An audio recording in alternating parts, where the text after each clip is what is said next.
Part 1. The warning nobody believed. The general's desperate plea. Commander.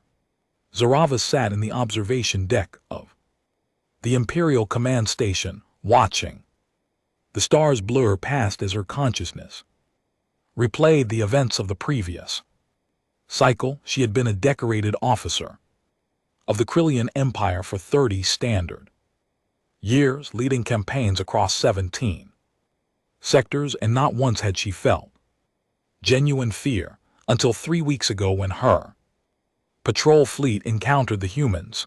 The memory burned in her mind like acid.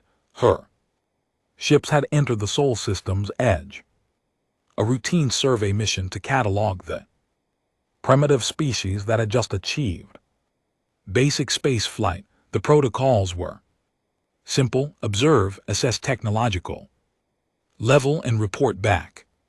If the species showed promise, they would be offered a choice to join the Empire peacefully. If they refused or showed hostility, a demonstration of power usually convinced them otherwise.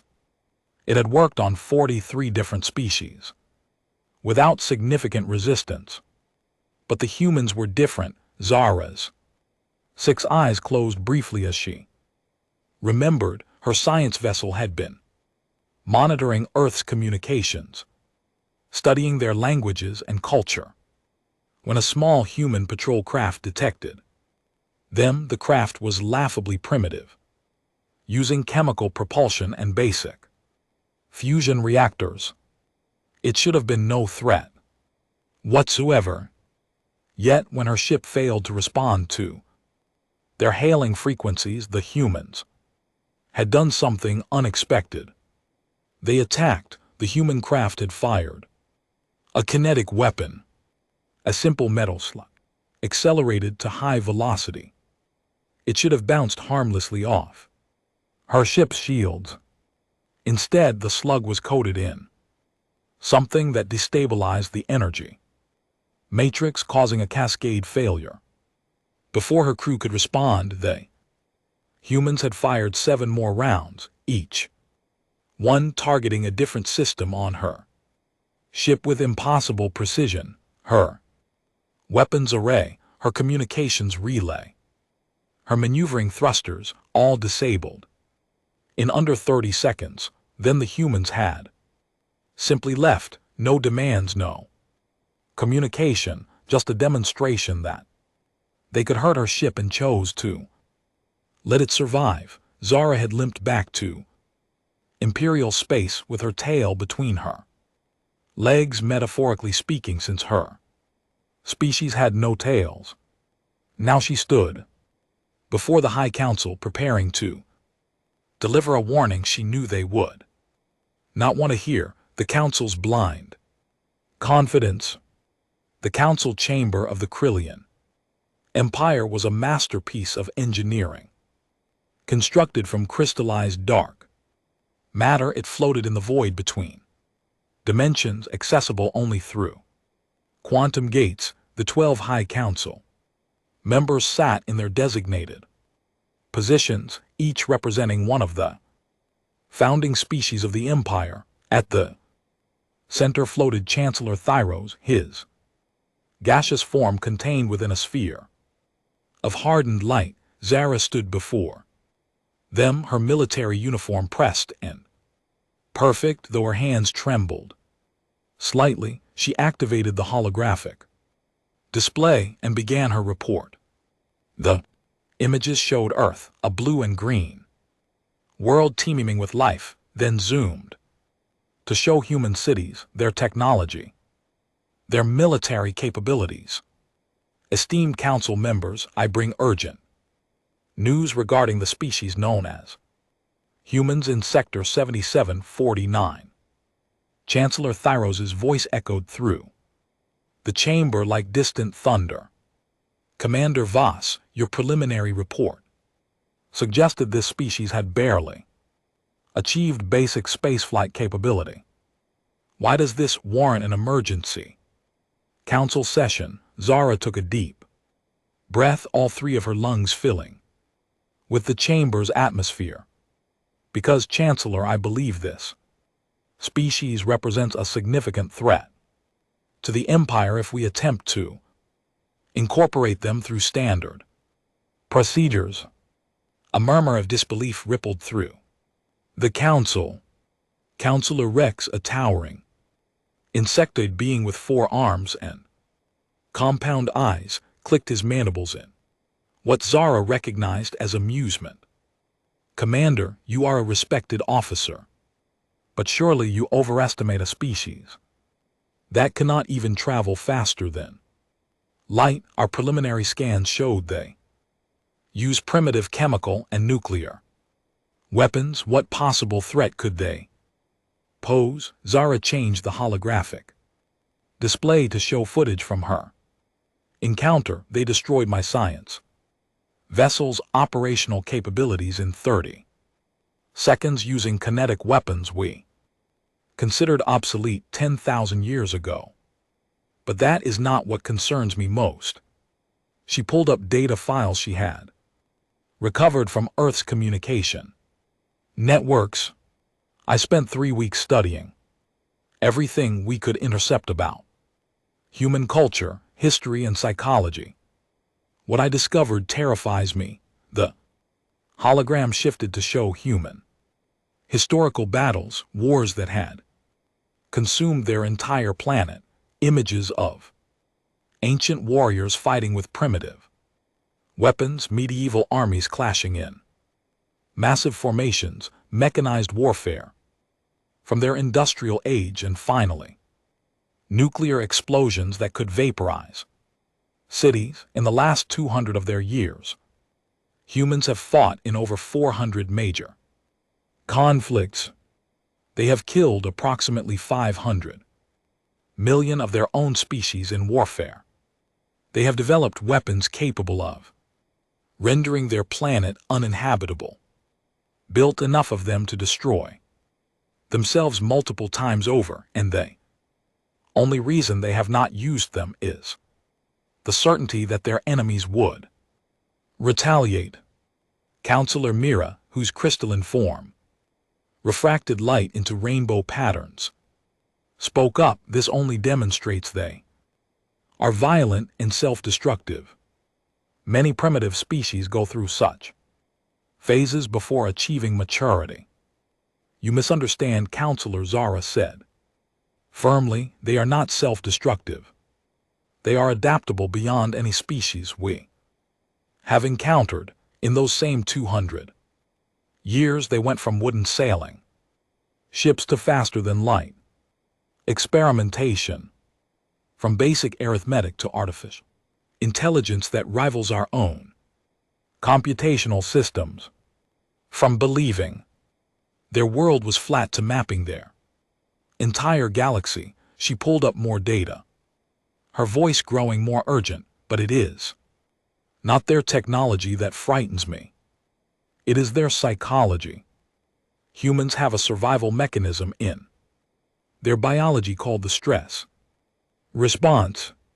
When threatened, their bodies flood with chemicals that enhance their physical capabilities, suppress pain, and override logical thinking. I have reviewed footage of human soldiers continuing to fight after sustaining injuries that would kill any member of our species. They do not simply endure pain, they weaponize it. The evidence nobody wanted.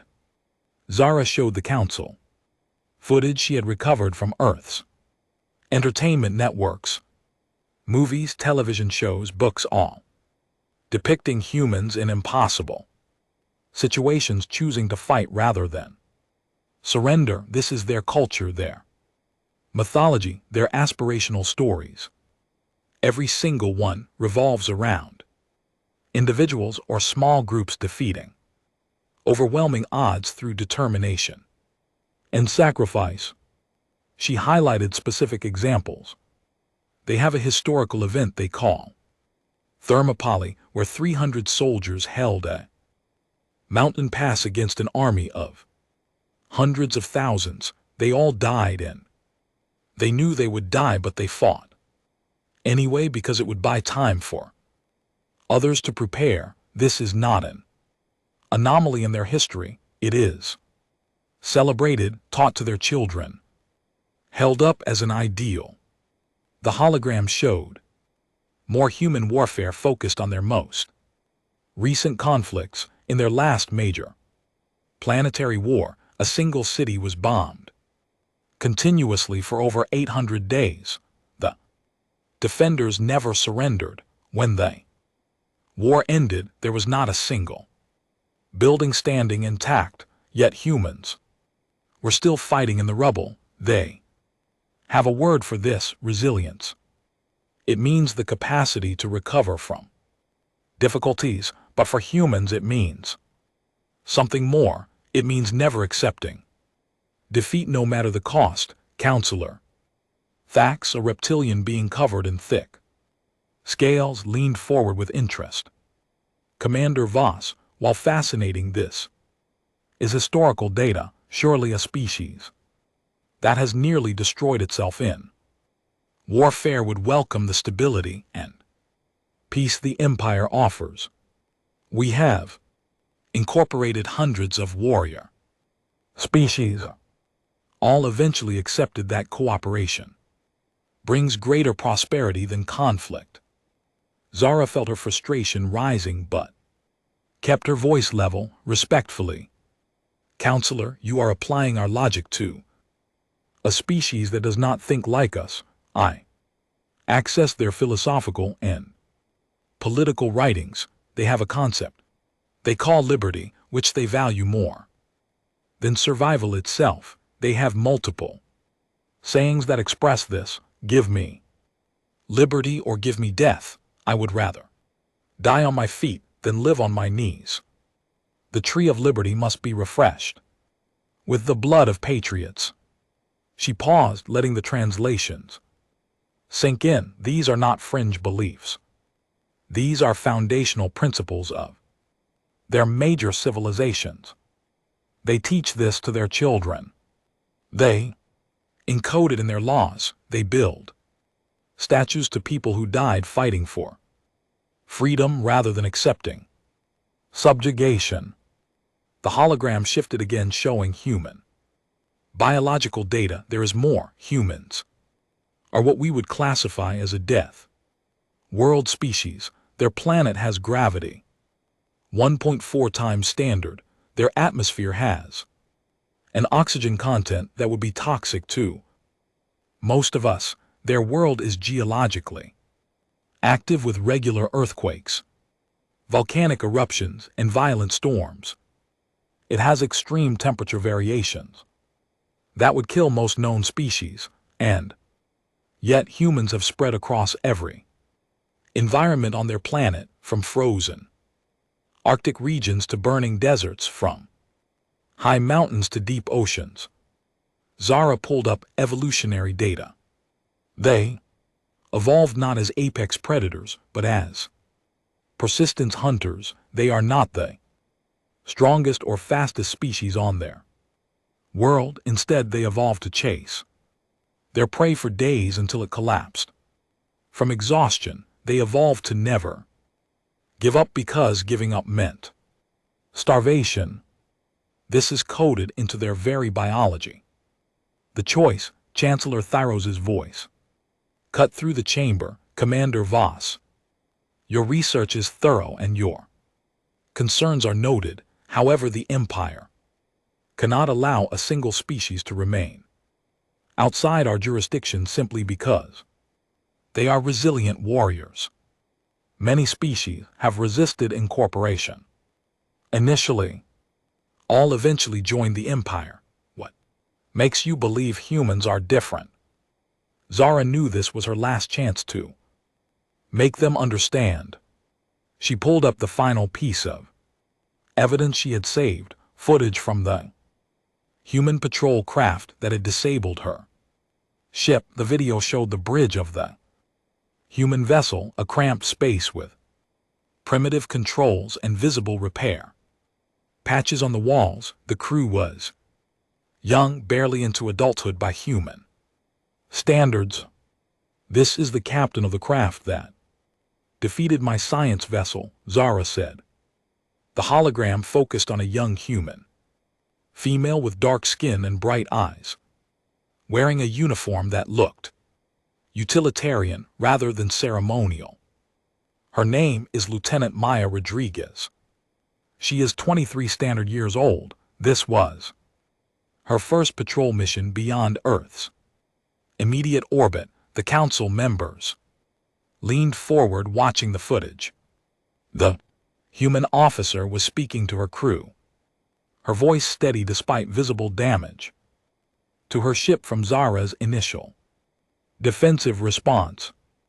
All right, team, we hit them hard and they are not responding to hails. That means they are either regrouping or calling for backup. Either way, we cannot stick around. Set course back to Luna Station and transmit everything we recorded. Command needs to know we are not alone out here anymore. One of her crew members, a young male, spoke up with fear in his voice. Captain, what if they come back with more ships? What if they attack Earth? The human captain smiled, and there was no fear in her expression, only determination. Then we will be ready. We have been preparing for this possibility since we found the ruins on Mars. Humanity did not come this far by running away from threats. We face them, we adapt, and we overcome. That is what we do. That is what we have always done. Zara paused the footage. Do you see? This is not bravado or ignorance. This is genuine belief. They know they are outmatched. They know we have superior technology.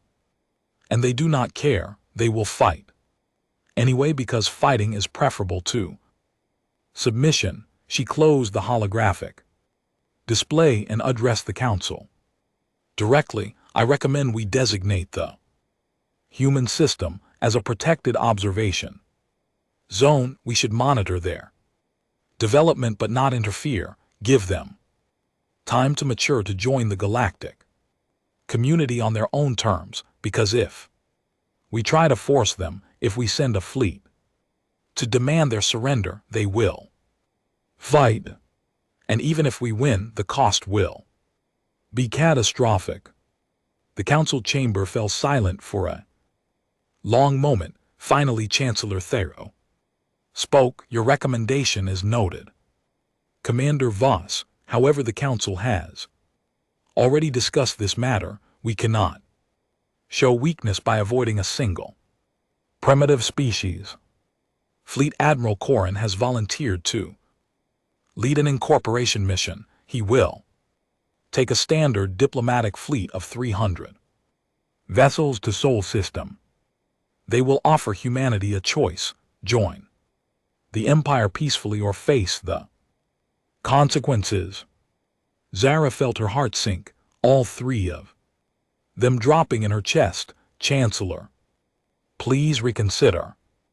Admiral Corrin is a capable officer, but he has never encountered a species like humanity. The standard approach will not work. They will see our fleet as an invasion force, not a diplomatic mission. Then they will learn the cost of refusing the Empire's generous offer. Counselor Rack said dismissively, 300 ships should be more than sufficient to intimidate a species with fewer than 50 operational spacecraft. This discussion is concluded. Commander Voss, you will return to your post and await new orders. Zara saluted, the military protocol overriding her desire to argue further. As she turned to leave, she took one last look at the council members. They sat in their positions of power, confident in the Empire's superiority, certain that this would be another routine incorporation. They had no idea what they were about to face. As Zara walked through the quantum gate back to her ship, she made a decision. She would not participate in this invasion. She had seen something in Those human eyes in Lieutenant Rodriguez's determination that reminded her why she had joined the military. The first place, not to conquer and subjugate but to protect and serve. The empire was about to make a terrible mistake and Zara refused to be part of it. She sent an encrypted message to her family telling them to prepare for her resignation from military service. Then she sent another message, this one on an unsecured channel that she knew Earth's monitoring stations would pick up. It contained everything she had learned about the coming invasion, the fleet composition, the timeline, and a simple warning: prepare yourselves, they are coming and they underestimate you badly. Back on Earth, Lieutenant Maya Rodriguez received the transmission at Luna Station. She read it 3 times, then forwarded it directly to Earth Defense Command with a simple note attached. The general was right to be scared. We need to be ready. Humanity had exactly 6 months before Admiral Corrin's fleet would arrive, 6 months to prepare for a war they could not possibly win through conventional means, but humans had never been conventional, and they had spent their entire history finding ways to defeat impossible odds. This time would be no different.